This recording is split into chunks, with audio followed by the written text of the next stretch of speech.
Shalom Bapak Ibu Saudara-saudara sekalian, selamat pagi dan selamat bertemu kembali dalam kasih Kristus. Terpujilah nama Tuhan. Dan pagi hari ini, sebelum kita melaksanakan tugas kita dan apa yang akan kita lakukan, marilah kita sama-sama menyiapkan waktu sejenak untuk merenungkan firman Tuhan, supaya firman Tuhan menjadi kekuatan bagi kita untuk menuntun kita pada jalan yang diperkenan oleh Tuhan. Sebelumnya kita berdoa lebih dahulu. Bapa kami yang ada di surga, Bapa, dalam nama Tuhan Yesus kami bersyukur atas waktu yang Tuhan berikan bagi kami untuk membaca dan merenungkan firman. Kiranya firman Tuhan menjadi kekuatan bagi kami untuk menuntun hidup kami semakin dekat dengan Tuhan. Terima kasih Bapa, dalam nama Tuhan Yesus kami berdoa. Amin. Pagi hari ini kita akan membaca dari Mazmur 7 ayat 11. Saya berikan judul Tuhan menyelamatkan orang yang tulus hati. Jadi Bapak Ibu, kalau kita mau diselamatkan oleh Tuhan, maka kita harus tulus. Jangan punya hati yang bengkok, hati yang tidak jujur, hati yang menipu, tapi hati yang tulus di hadapan Tuhan. Saya baca ayatnya. Mazmur 7 ayat 11. Perisai bagiku adalah Allah yang menyelamatkan orang yang tulus hati. Perisai itu adalah alat yang digunakan ketika kita berperang. Supaya kita tidak kena panah atau tombak, kita gunakan perisai sebagai penangkis dari serangan musuh. Jadi Allah itu, Bapak Ibu, melindungi kita. Allah yang menangkis segala serangan kuasa-kuasa kegelapan yang akan menyerang kita. Namun kita harus menjadi orang yang tulus hati, jujur. Artinya begini, Roh Kudus mengajarkan bahwa orang benar dapat mengharapkan Allah untuk melepaskan dan menolong mereka pada masa kesusahan.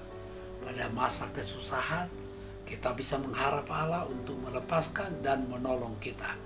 Kita boleh memohon kepada Allah berlandaskan hati nurani yang jernih dan usaha yang sungguh-sungguh untuk memelihara ketulusan hati. Puji Tuhan. Langkah yang pertama, kita dapat menyatakan integritas rohani kita di hadapan Allah dengan berdoa. Mari kita selalu berdoa supaya kita nyatakan integritas rohani kita di hadapan Allah hanya melalui doa. Oleh karena itu di dalam Mazmur 7 ayat 9, Tuhan mengadili bangsa-bangsa. Hakimilah aku, Tuhan, apakah aku benar dan apakah aku tulus ikhlas. Jadi yang tahu kita itu benar adalah Tuhan.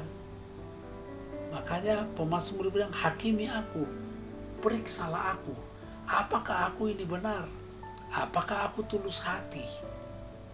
Baik, yang kedua, betapa bahagianya untuk berdoa memohon pertolongan Allah. Kalau kita mau bahagia, kita berdoa, kita minta Tuhan tolong. Pasti kebahagiaan akan menjadi bagian hidup kita. Mazmur 6 ayat 10, Tuhan telah mendengar permohonanku. Tuhan yang menerima doa kita. Ketika kita berdoa, ketika kita meminta kepada Tuhan, Tuhan mendengar dan Tuhan menerima apa yang kita minta. Mazmur 28 ayat 6, terpujilah Tuhan karena ia telah mendengar suara permohonanku.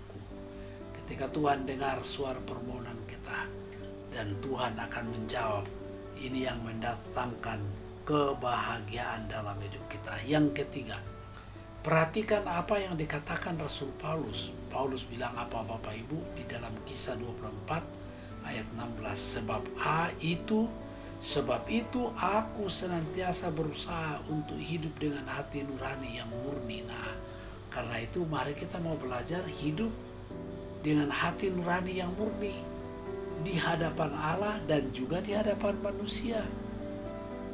Ini yang Paulus katakan. Artinya begini, kita berusaha untuk hidup dengan hati nurani yang murni.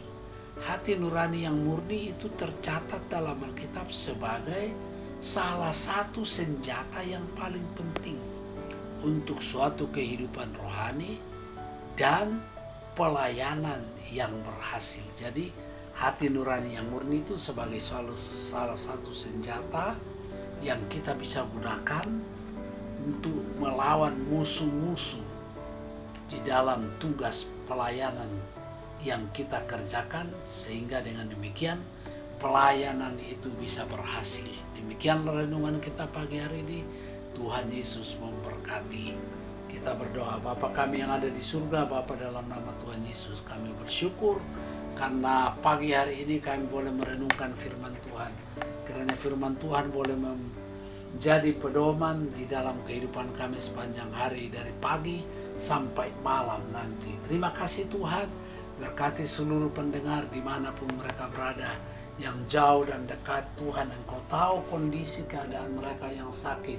Engkau yang akan menolong, menyembuhkan mereka yang susah, hiburkan, lemah, kuatkan. Berbagai masalah dan persoalan, Tuhanlah jawabannya. Ini doa kami dalam nama Tuhan Yesus. Amin.